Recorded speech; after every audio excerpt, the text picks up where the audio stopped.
একটি গোষ্ঠী সরকার ও বিএনপির বিরুদ্ধে নানা ধরনের চক্রান্ত করছে বলে অভিযোগ করেছেন প্রধানমন্ত্রীর রাজনৈতিক উপদেষ্টা ও দলটির সিনিয়র যুগ্ম মহাসচিব রুহুল কবির রিজভী।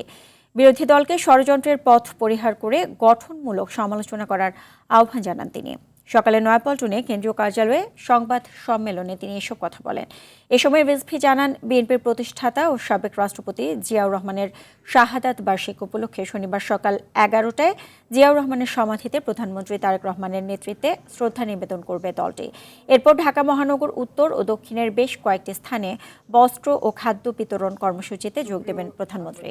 পরে বিকেলে নয়াপল্টনে কেন্দ্রীয় কার্যালয়ের সামনে একই কর্মসূচিতে যোগ দেবেন প্রধানমন্ত্রী। আপনারা সরকারের যেগুলো ভুল হচ্ছে সেটা আপনারা ধরিয়ে দিতে পারেন, কিন্তু চক্রান্ত করা, ষড়যন্ত্র করা এবং নানাভাবে চক্রান্তের ইঙ্গিত দেওয়া, এটা এদেশের মানুষ কখনোই এটাকে ভালোভাবে নেয়নি, ভালোভাবে নেবে না।